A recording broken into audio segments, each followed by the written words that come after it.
exhaustion. The lives that we admire tend to be people that have given everything they have for their mission. They fight, they strive, they struggle. They're tired and weary, hungry and hurt, but they don't give up. They go to the very end. They persevere. This is the story of one of those saints named Charles Wesley. Charles Wesley's family loved Jesus. His dad Samuel was a preacher, and Charles, the third son of 18 kids, along with the other sons, was encouraged to be a pastor. Charles was educated at Westminster School in Oxford and graduated in 1730.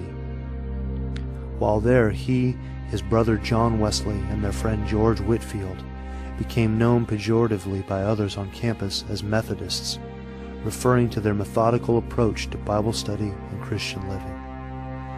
Methodical these men were. Though they were vigilant, passionate, and busy with their ministries, it wouldn't be until much later that Charles and John would fully surrender to Jesus. After a failed missionary trip to Georgia, Charles found himself at a low point of his life. His experiences in Georgia had challenged his faith, and he didn't know what to believe anymore. He tried to talk to old friends and even delved into mysticism, but nothing helped. To make matters worse, he contracted pleurisy, a disease which constricts the lungs. He was very ill and found himself at the care of his friend John Bray, who began reading the scriptures to him, listening to Charles' deep doubts, and taking care of him at his bedside. On Sunday, May 21st, 1738, Charles wrote in his journal, "I rose and looked into the Scripture. The words that first presented were, 'And now, Lord, what is my hope? Truly my hope is even in Thee.' I now found myself at peace with God, and rejoiced in the hope of loving Christ. I saw that by faith I stood. I went to bed, confident of Christ's protection." Things changed immediately. His strength returned, and he became passionate to share the love of Christ with everyone he met. 2 days after his conversion, he penned his first hymn entitled, "Where Shall My Wandering Soul Begin?"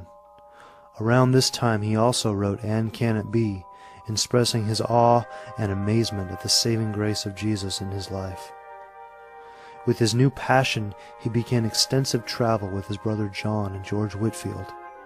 They preached outside in town squares, sometimes to tens of thousands.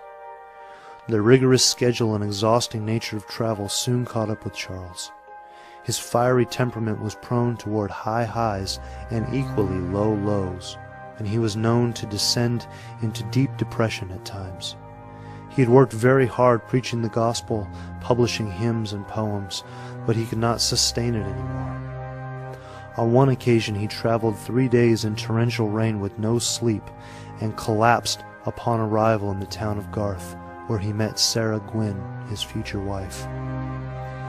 In 1749 he and Sarah married, with John presiding over the ceremony. Charles and Sarah settled briefly in Bristol before moving to London so he could be close to John in the ministry. Though the exhaustion took its toll, Charles penned over 4,000 hymns over the course of his remaining 39 years, many of which we still sing today. Perhaps one of his sweetest he wrote to his beloved wife Sarah on his deathbed. "In age and feebleness extreme, who shall a helpless worm redeem? Jesus, my only hope thou art, strength of my failing flesh and heart. Oh, could I catch a smile from thee and drop into eternity."